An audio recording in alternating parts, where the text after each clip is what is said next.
There is no right or wrong way to edit photos, and there are endless ways to edit even just one photo and give it a different look every single time. So how I edit my photos might be completely different to how you edit your photos, and it is all down to a matter of taste. So when it comes to editing photos, because of that reason, I would never want to say to you as a photographer, this is how you should do it and this is the look that you should be going for on that photo, because then that might have a negative impact on your photography and your creativity. There are, however, a few tools inside Lightroom that you might not be fully aware of that I might suggest using so that you can help to develop your photography further, develop your style, or maybe even just make it easier for you to edit. So here are 9 tools, tips, tricks, whatever you want to call them, inside Lightroom that I use on a daily basis that I wish I knew earlier on as a photographer, and hopefully these will help to develop your photography even further as well.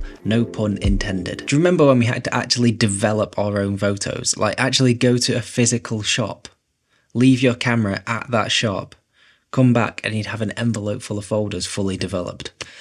How times have changed. So here we are inside Lightroom, and I've already imported a few photos. I have actually just cleared out my Lightroom entirely very recently, so it's very empty, which feels really good, but I've imported a few and I'm going to go to this one here. And the first thing I'm going to talk about is the histogram. Now, I'm not someone who ever fully relies on the histogram, but I do use it as a guide quite a lot. And if you don't know what the histogram is, the shadows are represented on the left, the midtones in the middle, and the highlights on the right. So if we were to move the exposure all the way to the left, everything is in the shadows starting to crush because it is reaching above the histogram here and everything is flat against this left side. And the same if we went to the right. Thing I want to talk about is these little toggles in the left and right corners, and if we click them, what these do is it shows you where the blacks are crushing and where the highlights are clipping.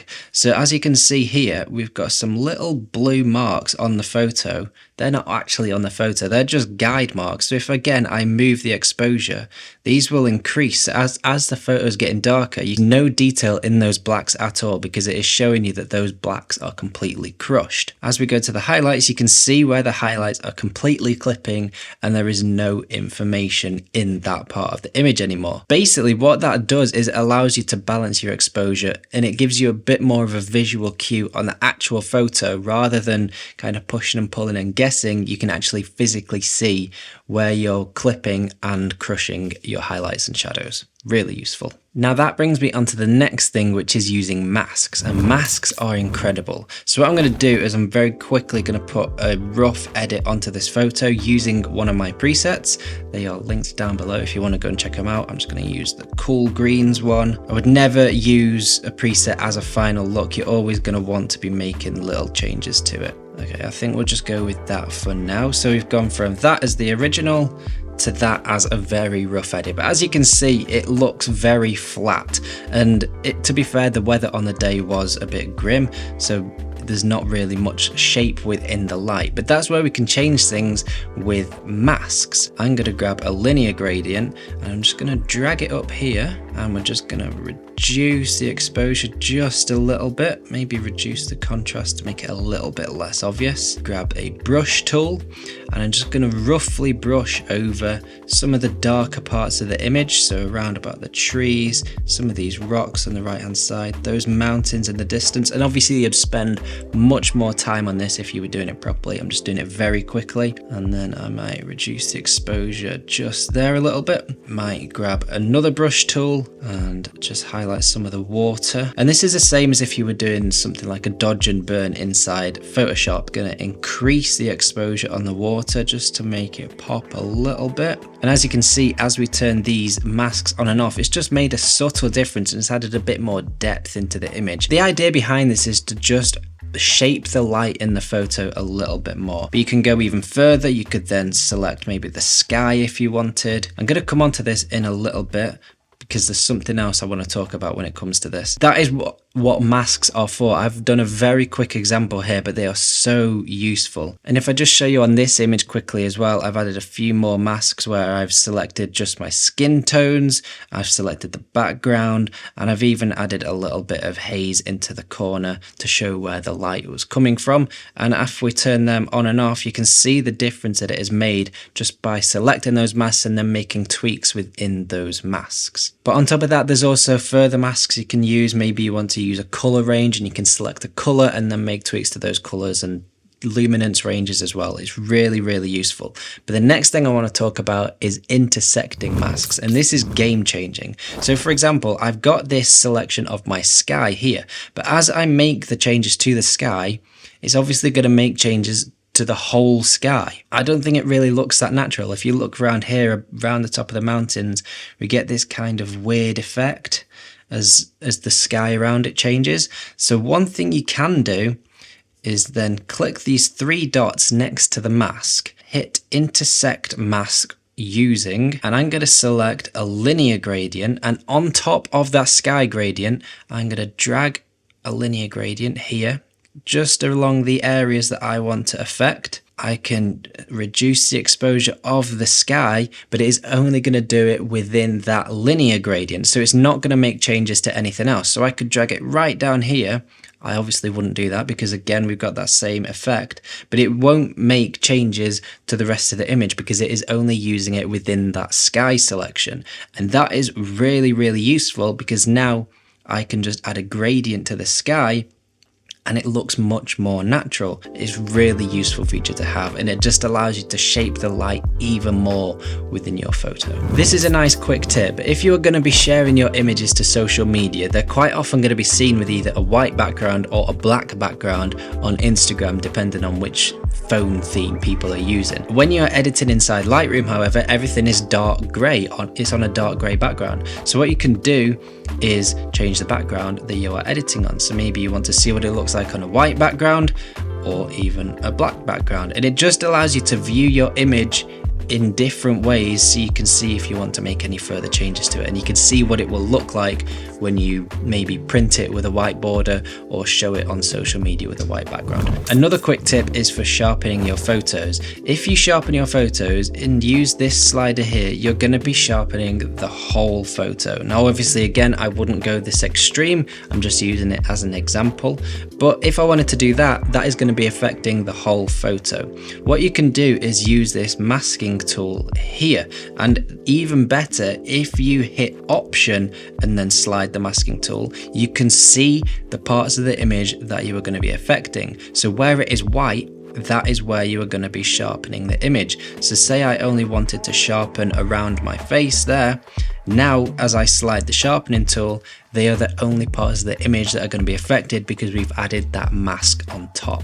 Color mixing is an area of editing where I spend a lot of time. It's probably my favorite part of editing photos. So if you don't know about it, obviously you can change your hue and saturation and luminance of all of these different colors, and it affects your image in lots of different ways. It can be quite slow, however, moving all of these different sliders around, affecting the correct part of the image that you want to, because for example, some of the greens might be affected by the yellow toggle and vice versa, so it can be quite fiddly. What makes it a little bit easy though is this little tool here, and if you hit that target adjustment button, what you can then do is hover over the image and then drag on the part of the image that you want to, and you can do that for any part of the image. So say I wanted to affect my coat here, that is obviously this orangey goldy color, and it has selected that color. It knows what color it is already. If I click, I can then drag, and it's only going to affect that part of the image. It will, however,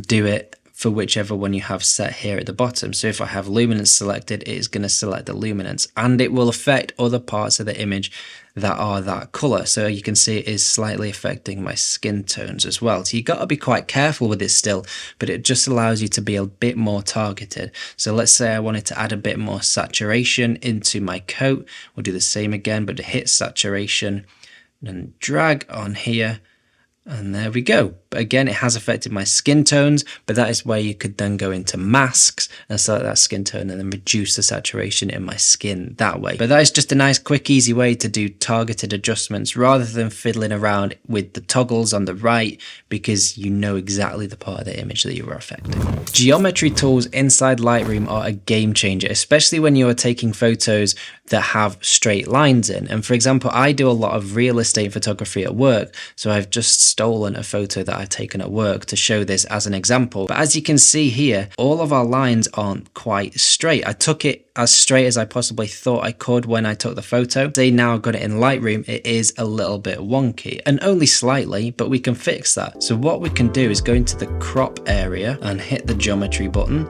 and there's a few different ways in which you can do this. You can make all of your individual tweaks using these, so we could affect the verticals, the horizontals, you can rotate it, and you can get it right that way. You can also hit auto, which usually does a fairly good job, but as you can see, it's still not quite straight down this left side. So my favorite way to use the geometry tools is to hit this button on the right. It looks like an X and it's called the guided upright, so the guided lines, I forget what it's called. But what you can do is then draw a line.